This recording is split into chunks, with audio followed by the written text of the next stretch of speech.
Romanos capítulo 1, versículo 8.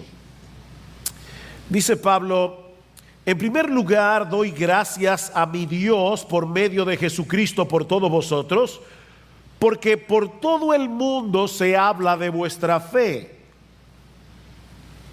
Pues Dios, a quien sirvo en mi espíritu en la predicación del evangelio de su Hijo, me es testigo de cómo sin cesar hago mención de vosotros siempre en mis oraciones, implorando que ahora, al fin, por la voluntad de Dios, logre ir a vosotros, porque anhelo veros para impartiros algún don espiritual a fin de que seáis confirmados, es decir, para que cuando esté entre vosotros nos confortemos mutuamente cada uno por la fe del otro, tanto la vuestra como la mía. Y no quiero que ignoréis, hermanos, que con frecuencia he hecho planes para ir a visitaros y hasta ahora me he visto impedido, a fin de obtener algún fruto también entre vosotros, así como entre los demás gentiles. Tengo obligación tanto para con los griegos como para con los bárbaros, para con los sabios como para con los ignorantes. Así que por mi parte ansioso estoy de anunciar el evangelio también a vosotros que estáis en Roma. Si hay algo que es evidente en la vida del apóstol Pablo, es su pasión por Cristo y por su iglesia. Esto es algo que se percibe fácilmente al leer cualquiera de sus cartas, incluyendo esta carta a los romanos que comenzamos a estudiar la semana pasada. Pablo deseaba profundamente visitar esta iglesia, pero hasta el momento no había podido hacerlo, y es precisamente por esa razón que les escribe esta carta. Aunque él no los conocía personalmente, deseaba bendecirlos con el evangelio, y ya que no había podido ir, entonces decide hacerlo por escrito. Ahora, Romanos, que es una carta bastante profunda, no es un ensayo teológico escrito a un grupo de estudiantes en un seminario. Es una carta escrita a un grupo de creyentes comunes y corrientes como tú y como yo. Pero Pablo conoce la importancia de tener una comprensión adecuada del evangelio y de sus implicaciones, y de ahí la urgencia de enviarles esta carta, que, como decía, por momentos se torna profunda teológicamente hablando. Pablo quería llevar a cabo la encomienda apostólica que él había recibido del Señor. Recuerden que estudiamos la semana pasada en el versículo 5 cómo Pablo dice que Cristo mismo lo había constituido como un apóstol con el propósito de promover la obediencia a la fe entre todos los gentiles por amor a su nombre. Pablo anhelaba ver a hombres y mujeres de todas las naciones, los gentiles, con este tipo de fe que produce obediencia, y todo eso para que el nombre de Cristo pudiera ser exaltado, pudiera ser magnificado en medio de ellos. Este hombre que había sido un perseguidor de la iglesia, este hombre que odiaba a Cristo con todo su corazón, había sido convertido, había sido transformado, y ahora Pablo amaba a Cristo con tal pasión que él quería que Cristo fuera conocido, amado, servido, glorificado, alabado, exaltado en todas las naciones. Esa era la pasión que consumía y controlaba el corazón del apóstol Pablo, y esa pasión por Cristo producía al mismo tiempo un deseo genuino y profundo de bendecir a la iglesia por la que Cristo murió, como vamos a ver en este pasaje. Una cosa no puede ser divorciada de la otra. Aquellos que aman a Cristo con pasión, que de verdad aman a Cristo con pasión, aman apasionadamente la iglesia por la que Él murió.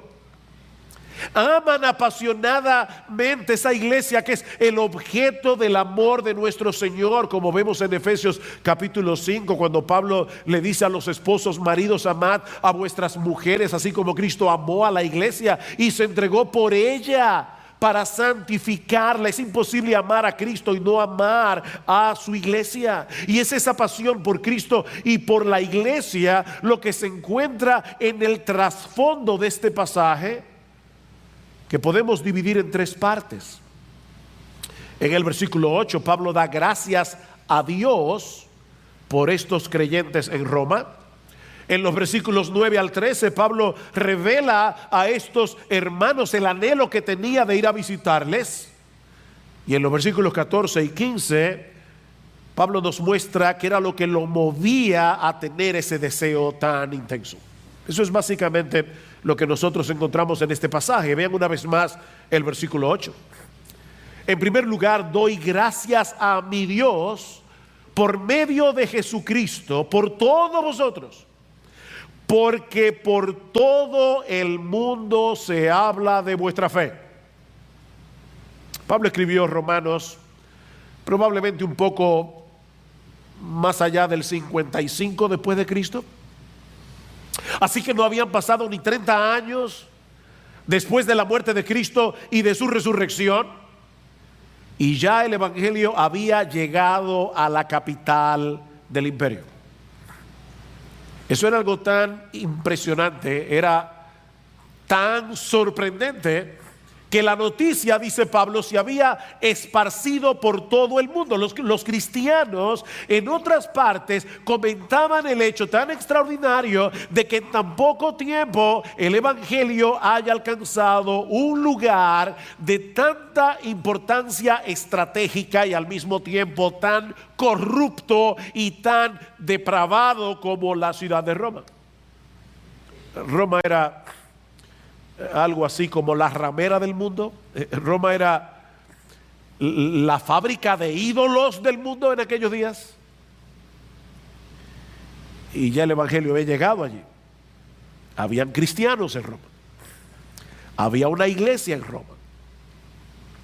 Y aunque Pablo no había sido el instrumento usado por Dios para la fundación de esta iglesia, esto llenaba su corazón de gratitud. Yo doy gracias a Dios. Yo doy gracias a mi Dios. Ahora, no deja de ser interesante, mis hermanos, al leer el versículo 8. Y hay varios detalles aquí que yo quiero resaltar en esta mañana. Este es uno de ellos. Que Pablo no da gracias a los predicadores que habían llevado el evangelio a Roma. Pablo nos dice aquí: yo le doy gracias a mi Dios de que hubo hombres valientes, dispuestos a llevar el evangelio de Jesucristo al corazón mismo del imperio. Qué bueno que existen tales hombres en la iglesia. No. Pablo tampoco da gracias a los hermanos de Roma por haber creído en Jesús. Los alabo, creyentes de Roma, por vuestro compromiso con la fe de Jesucristo. No hay nada de qué gloriarnos en el hecho de haber creído, porque la fe es un don de Dios. Efesios capítulo 2, versículo 8 y 9, Pablo dice: porque por gracia sois salvos por medio de la fe, y esto no de vosotros, pues es un don de Dios, es un regalo de Dios, no por obras, para que nadie se gloríe. Como vimos el domingo pasado, el evangelio tiene su origen en Dios, y aún nuestra fe en el evangelio es un regalo de Dios. Es por eso que Pablo da gracias a Dios por medio de Jesucristo. ¿Notaron eso? Doy gracias a mi Dios por medio de Jesucristo, por la fe de estos creyentes. El Señor Jesucristo es el mediador a través del cual nosotros tenemos acceso a la presencia de Dios para orar y darle gracias. Miren, mis hermanos, nosotros ni siquiera podríamos acercarnos a Dios para manifestarle nuestra gratitud de no ser por Jesucristo. No podríamos. De no ser por la mediación de Jesús. Él es el que hace posible que podamos acercarnos al trono de la gracia al habernos reconciliado con el Padre por medio de su muerte en la cruz. Hay un solo Dios y hay un solo mediador, mi amigo. Eso es lo que dice la Biblia. No hay 10 mediadores, no es Jesús y María, es Jesús y solo Jesús. Hay un solo Dios. Y hay un solo intermediario, hay un solo puente, hay un solo mediador que nos lleva a la presencia misma de Dios. De manera, mis hermanos, que la salvación es del Señor, de principio a fin. Y por lo tanto, solo Él merece la gloria. Sin embargo, al mismo tiempo, nosotros vemos en este pasaje que a Pablo se le había encomendado la tarea de promover la obediencia a la fe entre los gentiles, como dice el versículo 5. Doy gracias a Dios porque les ha dado la fe, pero yo tengo que ir a predicarles el evangelio. ¿Se dan cuenta? Y eso nos introduce, mis amados hermanos, amigos que están aquí en esta mañana, a uno de los grandes misterios de la fe cristiana y de hecho a uno de los grandes temas de la carta a los romanos: la relación entre la soberanía de Dios y la responsabilidad del hombre.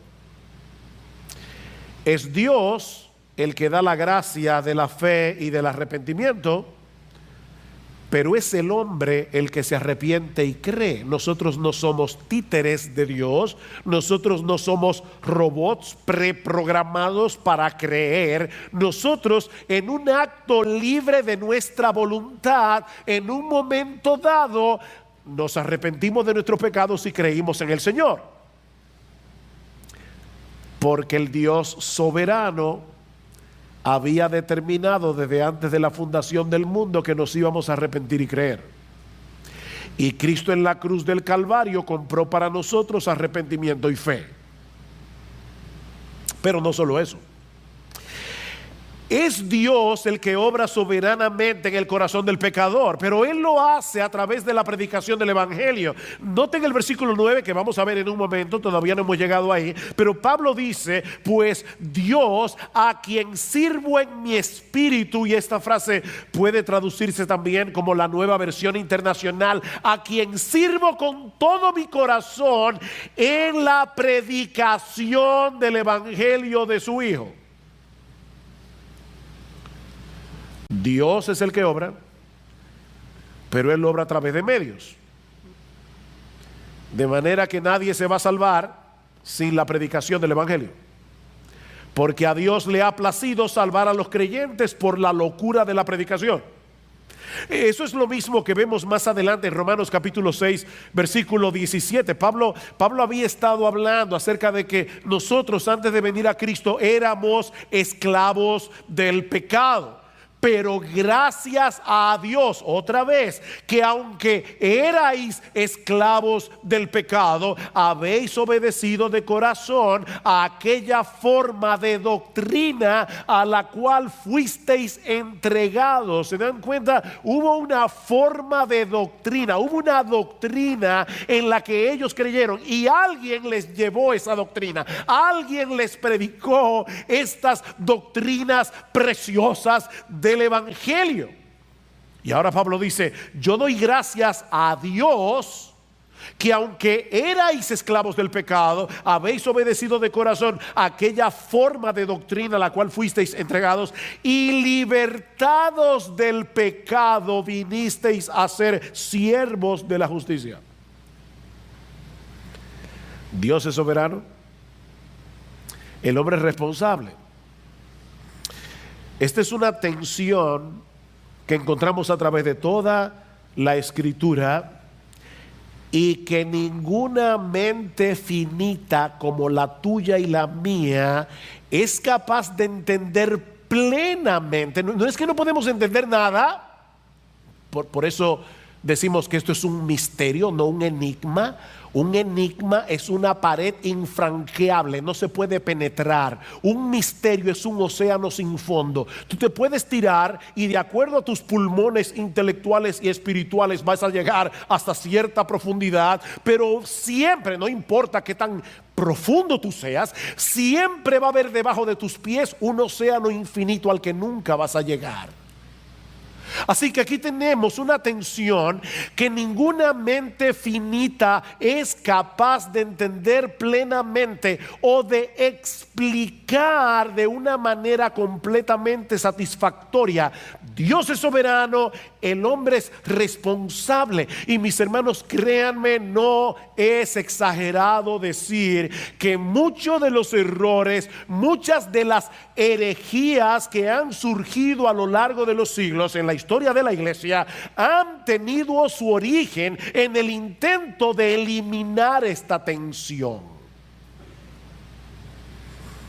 ¿Y cómo lo han hecho? Bueno, algunos lo hacen debilitando la soberanía de Dios, dejando la salvación en última instancia en manos del pecador, como lo hace el arminianismo y el catolicismo romano. Otros lo hacen debilitando la responsabilidad humana a favor de la soberanía de Dios, como es el caso de los hipercalvinistas. Pero lo cierto es, mis amados hermanos, que la Biblia da por sentado estos dos lados de la moneda, actuando al mismo tiempo, actuando en el mismo evento, no al mismo tiempo. La soberanía de Dios siempre va primero, porque es la soberanía de Dios, pero siempre actuando en el mismo evento, como vemos claramente en la siguiente sección de la carta, versículo 9. Pues Dios, a quien sirvo en mi espíritu en la predicación del evangelio de su Hijo, me es testigo de cómo sin cesar hago mención de vosotros siempre en mis oraciones, implorando que ahora al fin por la voluntad de Dios logre ir a vosotros. Pablo pone a Dios de testigo de que sin cesar él oraba por estos hermanos y que él le pedía a Dios en oración: por favor, Señor, en tu santa y perfecta voluntad, concédeme el anhelo de mi corazón, déjame ir a Roma, déjame ir a Roma. Pablo quería ir a Roma, vean el versículo 11, porque anhelo veros. Versículo 13, no quiero que ignoréis, hermanos, que con frecuencia he hecho planes para ir a visitarlos. Versículo 15, así que por mi parte ansioso estoy de anunciarles el evangelio. ¿Ven el punto? Pablo quería ir a Roma y él le oraba a Dios: por favor, Señor, déjame ir a Roma. Pero al mismo tiempo él se sentaba a planificar cómo llevar a cabo este proyecto. ¿Ven el versículo 13? Otra vez, no quiero que ignoréis, hermanos, que con frecuencia he hecho planes para ir a vosotros a visitarlos, y hasta ahora me he visto impedido a fin de obtener algún fruto también entre vosotros, así como entre los demás gentiles. Tal parece que la razón por la que Pablo se había visto impedido de llegar a Roma era que él no había completado su obra evangelizadora en Grecia y en sus alrededores. Más adelante en Romanos capítulo 15 versículo 19, Pablo dice que desde Jerusalén y por los alrededores hasta el Ilírico he predicado en toda su plenitud el evangelio de Cristo. Pero ahora escuchen lo que sigue diciendo: por esta razón muchas veces me he visto impedido de ir a vosotros. ¿Ven? Él estaba en otra cosa, él tenía otras responsabilidades, pero ahora, no quedando ya más lugares para mí en estas regiones, y puesto que por muchos años he tenido un gran deseo de ir a vosotros, cuando vaya a España iré a vosotros. Romanos 15, 22. Pablo tenía años deseando ir a Roma. y se lo había pedido a Dios en oración una y otra vez. Pero al mismo tiempo, él se sentaba a planificar el viaje. Ustedes se dan cuenta, hermano, que en la mente de Pablo no había ninguna contradicción entre esas dos cosas, entre su determinación de llegar a Roma y su confianza en la soberana voluntad de Dios. Él hacía planes y oraba y hacía planes. Su convicción de que él debía orar por este viaje, porque Dios, a final de cuentas, era el que iba a obrar, no llevaba a Pablo a quedarse de brazos cruzados a esperar que las cosas sucedieran. Él hacía planes en oración. Así que, mis hermanos, en vez de tratar de desentrañar el misterio de la soberanía divina y la responsabilidad humana, Pablo aprendió lo que tú y yo debemos aprender si de veras queremos tener pasión por Cristo y por su iglesia. Debemos aprender a vivir en esa tensión, sabiendo que debemos orar y que debemos planificar y actuar. Porque lo que Dios ha decretado que ocurra va a suceder en el contexto de la actuación responsable de los hombres. Me ponérselo de esta manera. Miren, como dice John Piper, si Dios ha decretado que un hombre muera por un balazo, él no va a morir hasta que la bala sea disparada. Es así de simple. Hasta que alguien no haga ¡pum! Como decía el otro día un hermano, después del famoso problema con los Boeing, esos Max, y yo viajaba ese mismo día, y un hermano me mandó una nota diciendo, a mí no me dan miedo los aviones, gracias al Señor, pero él, previendo que tal vez me daba miedo, me dijo, Sugel, no te preocupes, recuerda que tú eres inmortal hasta que Dios lo decida. Me dijo, ¿está bien? Qué bueno saber eso. Debemos orar, debemos planificar y debemos actuar. Son tres patas de la misma mesa.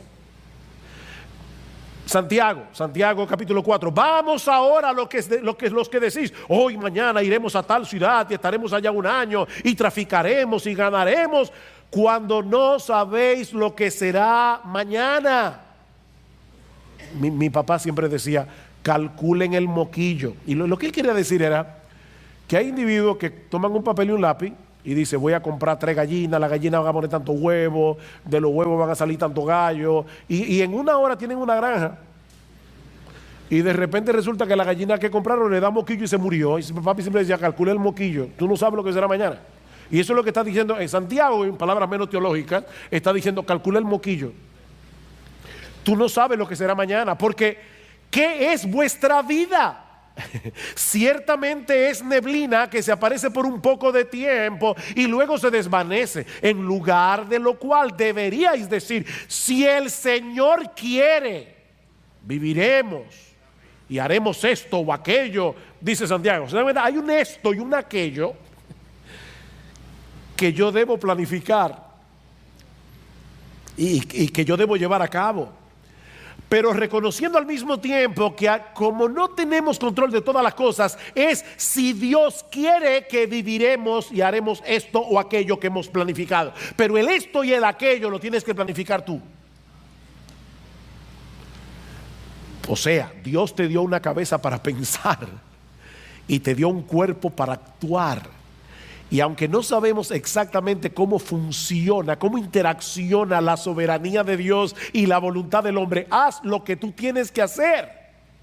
Es como el famoso texto de Filipenses capítulo 2, versículo 12, donde Pablo nos exhorta a ocuparnos en nuestra salvación con temor y temblor. ¿Quién debe ocuparse en su salvación con temor y temblor? ¿Quién? Es una pregunta. Y yo espero que ustedes me respondan. Nosotros, ocuparnos nosotros en nuestra salvación y con temor y con temblor. ¿Saben por qué? dice Pablo, porque Dios es el que en vosotros produce así el querer como el hacer por su buena voluntad. Pablo oraba, Pablo planificaba, y ahora viene la pregunta del millón. Respondió Dios, la oración de Pablo. Señor, yo quiero ir a Roma, yo quiero ir a Roma. Sí, la respondió. Pero en el tiempo y en la forma en que Dios soberanamente decidió hacerlo. Pablo quería ir a Roma una vez, fue 2 veces. Así que el Señor respondió más abundantemente. 2 veces. Y gratis, porque fue preso. O sea, él le decía, Señor, yo quiero ir a Roma. Dios le dijo, mi bien, yo te voy a llevar. En su momento lo llevó 2 veces preso con guardaespaldas, pagados por el imperio, custodiado. Yo me imagino que Pablo nunca pensó que Dios iba a responder su oración de esa manera. Pero él sabía lo que tú y yo tenemos que saber, y es que Dios es más sabio que tú y que yo. Tú ora, deja que Dios responda como Él quiera y cuando Él quiera.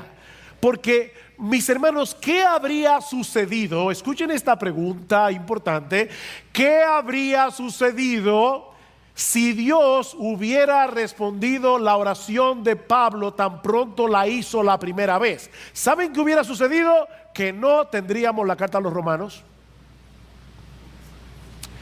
La razón por la que Pablo tuvo que escribir la carta a los romanos es porque Dios se dilató en responder su oración.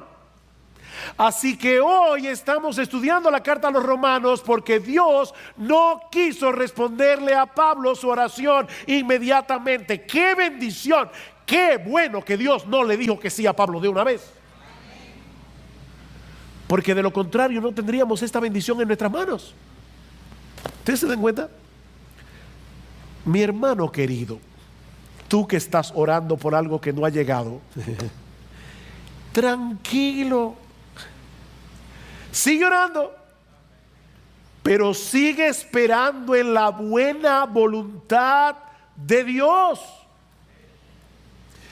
De manera que al pedirle algo a Dios en oración debemos esperar con mansedumbre, humildad, que Él responda en su tiempo y a su manera. ¿Saben que orar es una aventura?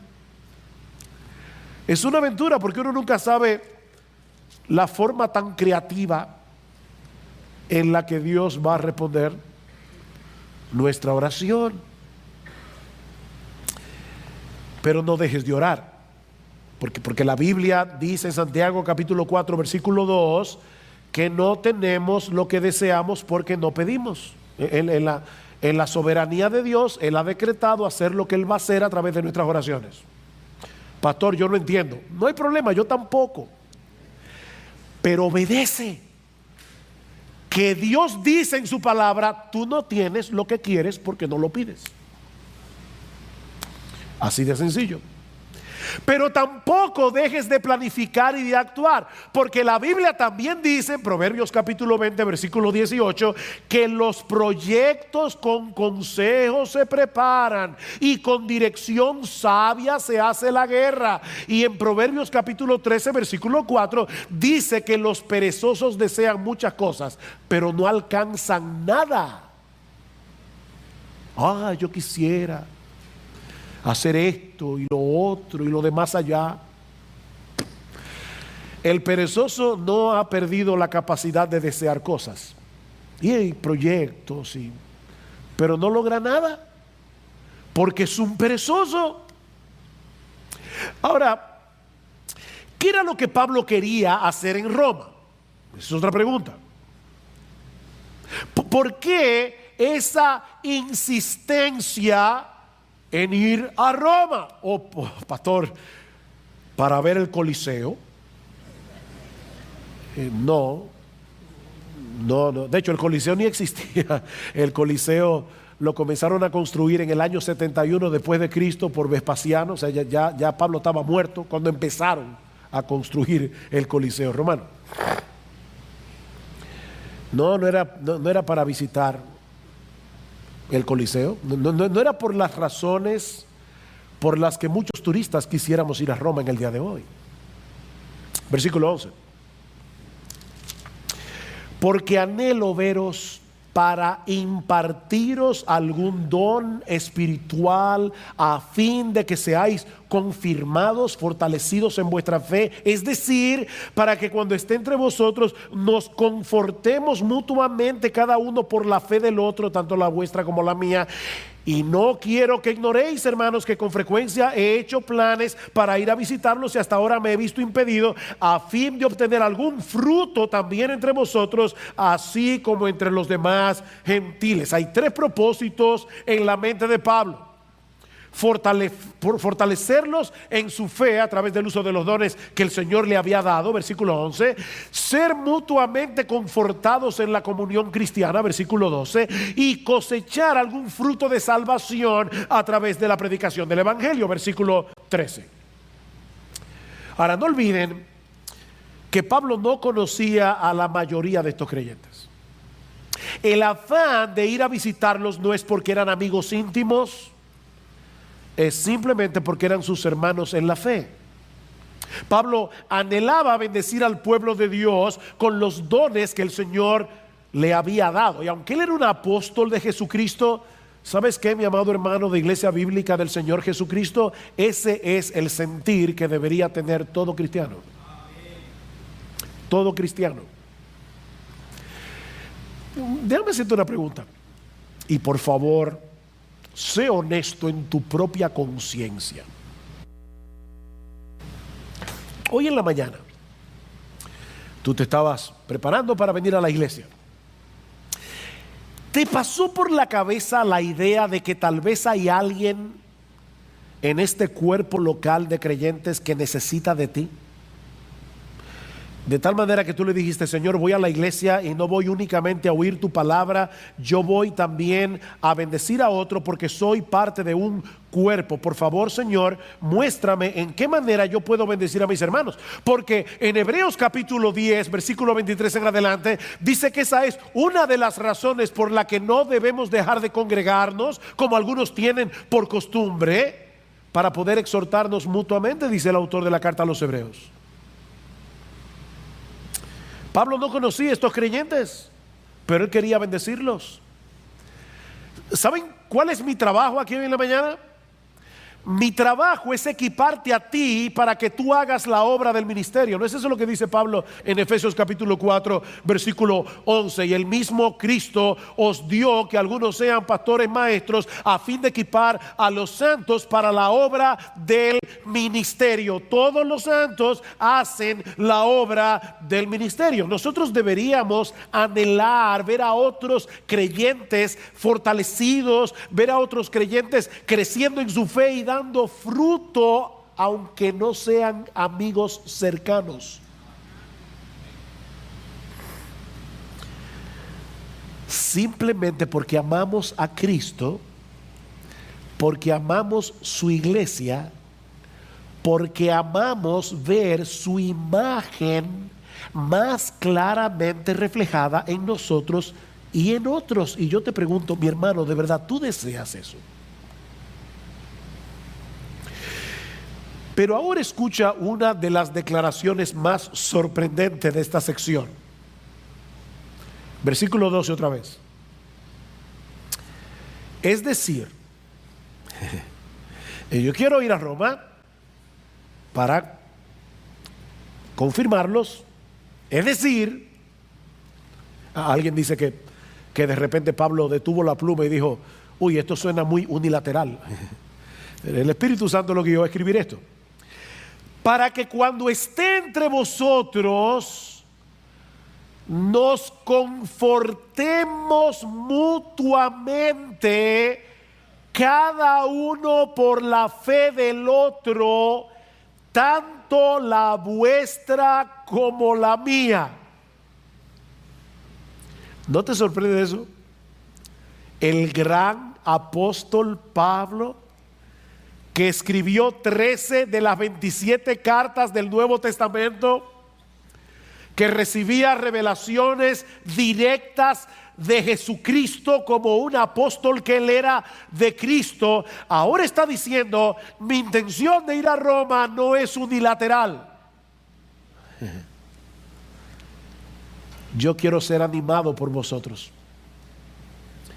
Yo necesito ser edificado por vosotros. Ven, él no quería que los hermanos en Roma lo vieran como el super apóstol Pablo, que no necesitaba de nada ni de nadie, porque Jesucristo le suplía directamente todo el combustible que él necesitaba desde el cielo, pum, a él solo.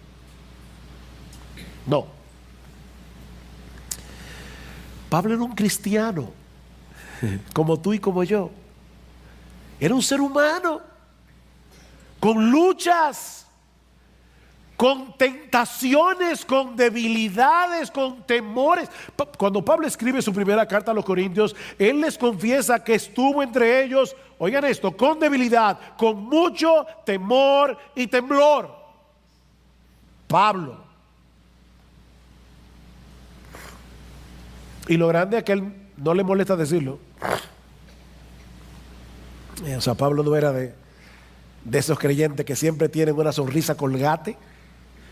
¿Y cómo tú estás? En victoria. Siempre. Déjame decirte en dominicano, no sea tan hablador. Eso no es verdad. Eso no es verdad. Te estás engañando. Tú quieres dar una imagen. ¿Se acuerdan de esa película, de ese libro, perdón, que se hizo muy famoso? Lo que se acuerden van a revelar la edad. Es el libro de, creo que era de Eric Fromm. I'm okay, you are okay. Yo estoy bien, tú estás bien, todos estamos bien. Aquí todos estamos bien.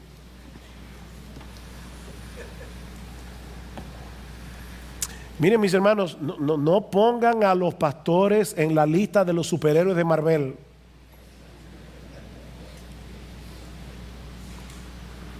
Porque son hombres de carne y hueso, con sus propias luchas, con sus aflicciones. Son hombres que necesitan aliento, son hombres que necesitan estímulo, son hombres que necesitan ser fortalecidos por otros cristianos, son hombres que necesitan ser edificados. Escuchen esta descripción del ministerio, Pablo, 2 Corintios 4. Pero tenemos este tesoro en vasos de barro. Oí en estos días una prédica que me envió mi hija. Wow, me chocó. Este hombre decía que en la época de Pablo hacían unas vasijas de barro con un tesoro adentro, un tesoro valioso. Ellos pensaban: si yo pongo este tesoro tan valioso en esta vasija que no cuesta nada, los ladrones no van a buscar ahí. Ahora, esas vasijas eran como las alcancías en el día de hoy. Para sacar el tesoro había que romperlas. Una vez alguien me dijo: Sugel, cuando Dios decide usar a un hombre, ese hombre va a sufrir mucho. Y eso no es para los pastores solamente. Es que la vasija tiene que ser rota para que el tesoro pueda salir. Y Pablo está diciendo: nosotros tenemos un tesoro en vasos de barro. ¿Saben para qué? Para que la excelencia del poder sea de Dios y no de nosotros, que estamos atribulados en todo, mas no angustiados, en apuros, mas no desesperados, perseguidos, mas no desamparados, derribados, pero no destruidos.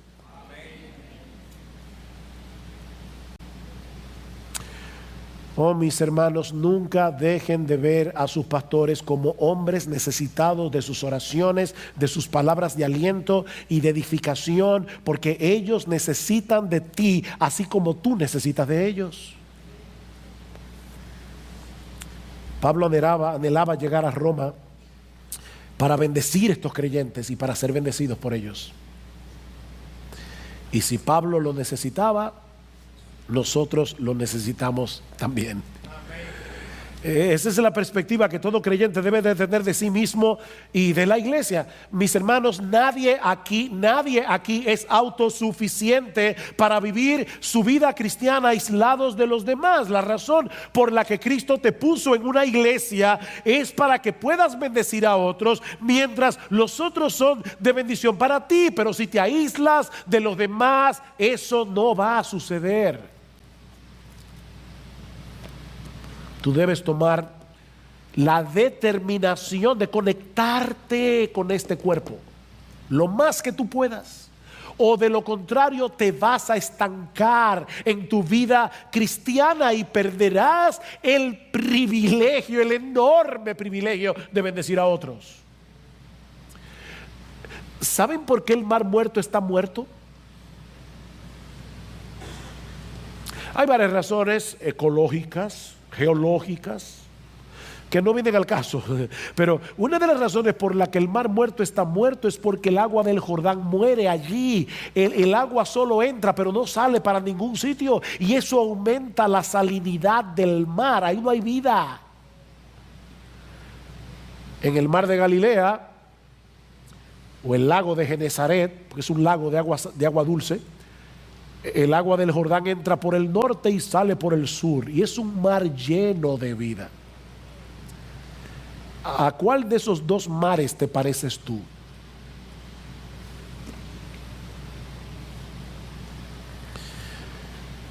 ¿Eres de los que vienes a la iglesia los domingos únicamente a recibir el agua desde el púlpito? ¿O esa palabra resuena de tu corazón al corazón de otros cada semana? Pero hay algo más en nuestro texto que veremos más brevemente. Ya vimos que Pablo da gracias a Dios por estos creyentes en Roma. Ya vimos que Dios pide en oración a Dios la oportunidad de visitarles. Pero ahora Pablo quiere revelar a estos hermanos la motivación detrás de su anhelo, si quieren ponerlo de otro modo, la fuerza motora que mantiene en movimiento esa determinación en el corazón de Pablo. Versículo 14. Tengo obligación tanto para con los griegos como para con los bárbaros, para con los sabios como para con los ignorantes. Así que por mi parte, ansioso estoy de anunciar el evangelio también a vosotros que estáis en Roma. Me gusta más como lo dice la Reina Valera del 60, y de hecho es más literal. Por lo menos la palabra que aquí se traduce como obligación es una palabra que significa deudor. Pablo dice, Reina Valera del 60, a griegos y a no griegos, a sabios y a no sabios, soy deudor. Soy deudor. El mismo Pablo que va a escribir más adelante en el capítulo 13 de Romanos, no debáis a nadie nada, sino el amaros unos a otros. Ahora les dice a estos creyentes de Roma, yo tengo una deuda en lo que respecta al evangelio. Pablo les escribe a los corintios y les dice, me es impuesta necesidad predicar el evangelio. Él tenía un sentido de obligación. Alguien va a decir, bueno, pastor, claro, él era un apóstol. Y es verdad, Pablo era un apóstol. Y esa era una de las razones por la que Pablo sentía obligación de predicar el evangelio. Pero ¿qué detiene de mí? Tú y yo no somos apóstoles. Y la mayoría de ustedes no son pastores. ¿Podemos nosotros identificarnos con estas palabras de Pablo? Y poder decir como él, yo soy deudor, yo debo el evangelio. Observa algo importante aquí, muy importante, muy importante. Mis hermanos, ¿de quién era deudor Pablo? Pablo dice, yo soy deudor. ¿Deudor de quién? ¿Se sentía Pablo que él era un deudor de Dios? No. No, porque el evangelio es un don de gracia. Vean, en el versículo 5 Pablo dice, por medio de quien hemos recibido la gracia y el apostolado para promover la obediencia a la fe. Y más adelante va a decir que la salvación es por fe y para fe, como está escrito, mas el justo por la fe vivirá. La salvación es por gracia. Y la gracia es un don que Dios nos da gratuitamente. Nosotros teníamos una deuda con Dios por causa de nuestros pecados, pero esa deuda fue cancelada. Esa deuda fue pagada hasta el último centavo por nuestro Señor Jesucristo. Así que la gracia no nos hace deudores de Dios, porque de lo contrario ya no sería gracia. No, Pablo era deudor de los griegos y de los bárbaros.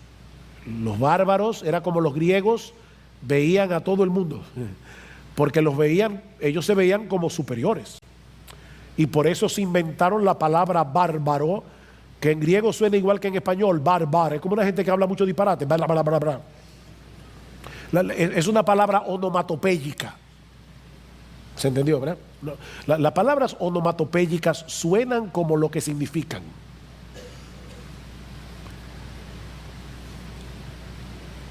Bárbaros. Suena, ¿verdad? ¿Verdad? Pero eso es lo que significa la palabra. Y Pablo dice, yo me siento deudor de todo el mundo, de los griegos sofisticados, que amaban la filosofía, y de los bárbaros. Yo me siento deudor de los sabios, los médicos, los arquitectos, la gente rica, la gente de una clase social alta, y también me siento deudor de los analfabetos. Yo me siento deudor, yo soy deudor. ¿De qué me siento? Es que yo soy deudor. Pablo, ¿y cuándo tú adquiriste esa deuda? Bueno, el punto es este, mis hermanos. Ningún ser humano califica para ser merecedor de la gracia porque es por gracia. Y por lo tanto, cuando Dios te hace partícipe de su gracia, al mismo tiempo te hace deudor del resto de los pecadores que necesitan la misma gracia que tú. Porque todos están en la misma condición. Cuando tú te ves a ti mismo como un miserable pecador que solo merece la condenación del infierno, y llegas a entender que Dios te miró con ojos de misericordia, tuvo compasión de ti por ninguna razón que no fuera su pura gracia, ¿acaso no debería eso moverte a ti a dar de gracia lo que de gracia recibiste, como dice Jesús en Mateo capítulo 10 versículo 8? Dad de gracia lo que recibisteis de gracia, o como dice otra versión, den gratuitamente lo que recibieron gratuitamente. Pero si ahora, porque tú eres cristiano, te sientes superior a los demás, estos impíos, ¿y tú qué eras? O sea, de verdad ahora tú estás allí parado en tu pedestal viendo a los pobres pecadores que van camino. ¿Tú te sientes así? Tú no entiendes la gracia entonces. ¿Tú no has entendido el evangelio? ¿Tú no has entendido nada? Si tú te guardas esa gracia para ti solo, sabiendo que hay otros a tu lado tan necesitados de esa gracia como lo estabas tú cuando estabas perdido y camino a una condenación eterna, ahora tú conoces el mensaje de salvación. Ahora tú sabes que hay salvación en Cristo. Ahora tú sabes que hay perdón en Cristo para todo aquel que cree. Ahora tú sabes que Dios ofrece en el evangelio vida eterna hasta el peor de los pecadores.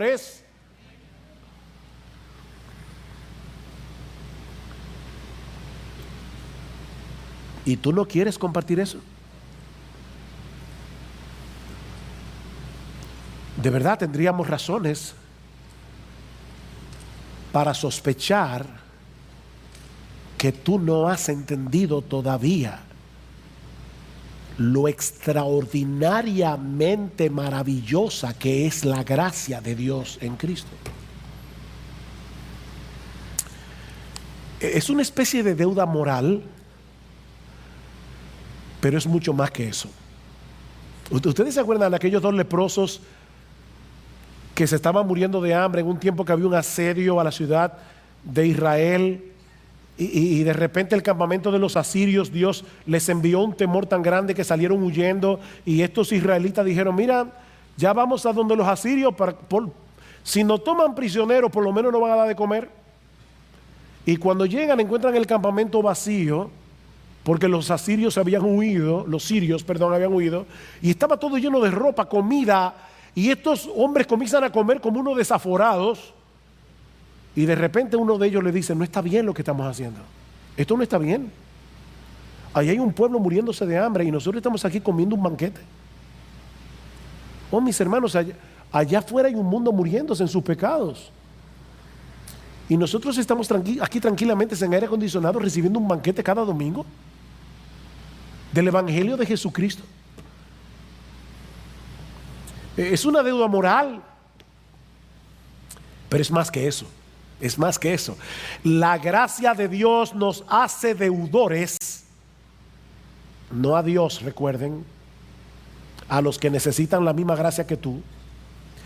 Esa gracia nos hace deudores, pero con una deuda que no es una imposición legalista, es una deuda de asombro, de gozo y de gratitud. Cuando los discípulos fueron amenazados para que no siguieran hablando más en el nombre de Cristo, ¿saben lo que ellos dijeron?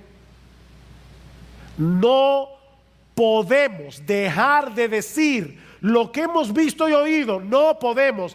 Si nos quieren matar, como hicieron con esos creyentes en Sri Lanka en la mañana de hoy, que nos maten, que no podemos. El Hijo de Dios se hizo hombre para obedecer perfectamente la ley de Dios en nuestro lugar. Luego fue a la cruz a pagar nuestra deuda con la justicia del Padre. Por causa de Él, todos nuestros pecados han sido perdonados. Él nos ha librado de la condenación del infierno. Él nos ha dado gratuitamente por gracia el don de la vida eterna. Y ahora ustedes pretenden que no digamos nada.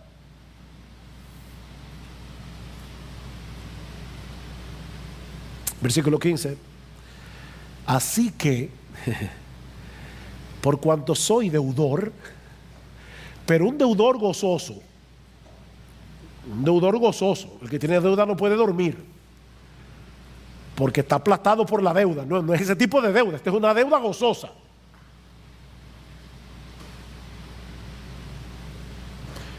Por mi parte, ansioso estoy de pagar esa deuda.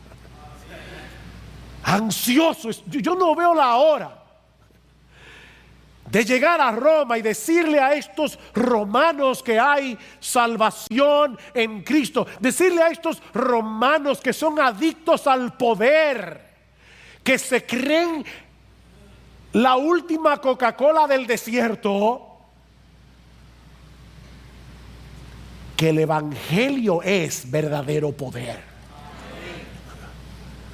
Yo no veo la hora, ansioso estoy de anunciar el Evangelio también a vosotros que estáis en Roma. Y noten que no era simplemente para predicar el Evangelio a los perdidos. A vosotros que estáis en Roma, a los que recibieron la carta, que eran cristianos. Porque el mismo Evangelio que salva es el mismo Evangelio que santifica, es el mismo Evangelio. Y Pablo anhelaba profundamente ver a estos creyentes creciendo espiritualmente, fortaleciéndose en su fe, para que ellos también pudieran ser instrumentos en las manos de Dios para bendición de otros, como dice el versículo 12, para que seamos mutuamente confortados por la fe vuestra y por la mía. Si nos fortalecemos en la fe, vamos a poder confortarnos mutuamente. Los pastores no estamos llamados a hacer todo en la iglesia. Nosotros, como decía hace un momento, equipamos a los creyentes para que los creyentes hagan la obra del ministerio. Y ahora yo te pregunto, ¿tú percibes en ti esa misma pasión por Cristo y por su iglesia que Pablo evidencia en este pasaje. Te sientes compelido a bendecir a los otros con los dones y talentos que el Señor te ha dado. Es la meta de tu vida poder alcanzar aquello para lo cual tú fuiste alcanzado por Cristo cuando el Espíritu Santo aplicó eficazmente el Evangelio en tu corazón. Cristo te llamó para algo. Él tiene un propósito para ti. Y tú deberías anhelar que cuando te encuentres en el lecho de muerte, tú puedas decir como Pablo: Señor, sí, de manera imperfecta, porque todavía soy pecador, pero tú sabes, Señor, que yo he peleado la buena batalla. Tú sabes, Señor, que yo he acabado la carrera. Tú sabes, Señor, que yo he guardado la fe. Tú anhelas decir eso. Es tal tu asombro por esa bendita gracia de Dios que Él ha derramado sobreabundantemente en ti por medio de Cristo, que tú deseas dar a otros de gracia lo que de gracia recibiste. A ti te asombra todavía el Evangelio. A ti te asombra el Evangelio. En la medida en que tú ves este diamante, porque de hecho, la semana que viene es que vamos a hablar del versículo 16 y 17. Yo los exhorto a que inviten a todo el que ustedes quieran para predicarles que el Evangelio es poder de Dios para salvación. Pero fíjense la conexión. Pablo dice: yo estoy ansioso de ir a predicarles el Evangelio a vosotros que estáis en Roma, versículo 16, porque no me avergüenzo del Evangelio. En otras palabras, la razón por la que yo quiero ir a Roma a predicar el Evangelio es porque yo me glorío en el Evangelio. Es una forma de decirlo al revés. Al decir no me avergüenzo, está diciendo yo me glorío. Yo me glorío en este mensaje. No me avergüenzo. No me avergüenzo de decir que soy evangélico. No me avergüenzo de decir que yo he creído en Jesucristo. No me avergüenzo de decir que yo creo que yo iba camino al infierno y que Cristo me rescató por su muerte en la cruz. Yo no me avergüenzo de ese evangelio, porque ese evangelio es y seguirá siendo hasta que Jesucristo vuelva, poder de Dios para salvación.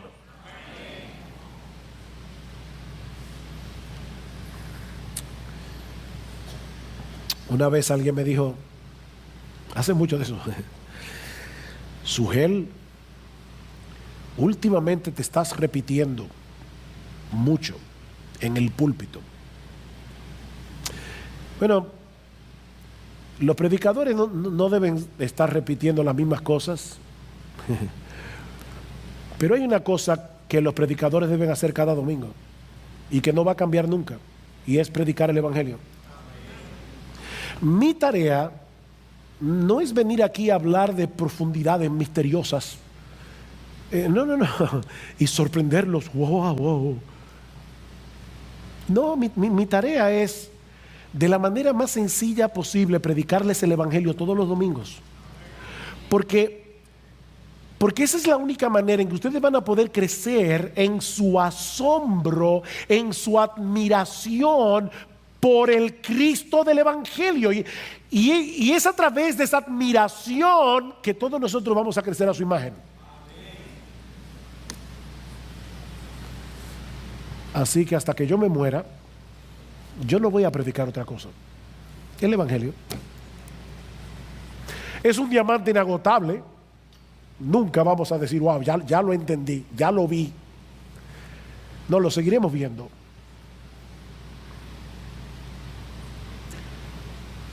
Pero es la única forma, predicando el Evangelio, que nosotros vemos a Cristo glorioso. Y cuando vemos a Cristo glorioso, somos transformados de gloria en gloria en la misma imagen, como por el Espíritu del Señor.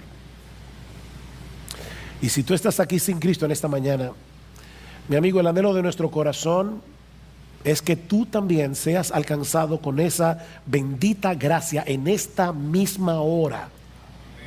De tal manera que tú vengas a Cristo en arrepentimiento y fe, ahora pidiéndole que tenga misericordia de ti. Mi amigo, las puertas de la salvación todavía están abiertas de par en par para todo el que se acoja por la fe a la gracia de Dios en Cristo. No desprecies ese regalo que Dios te está ofreciendo hoy en el Evangelio. ¿Sabes por qué? Porque nadie puede saber con certeza cuándo será la última vez que ese regalo le será ofrecido. El tiempo es ahora, mi amigo, no mañana. Es ahora, porque mañana puede ser muy tarde para ti.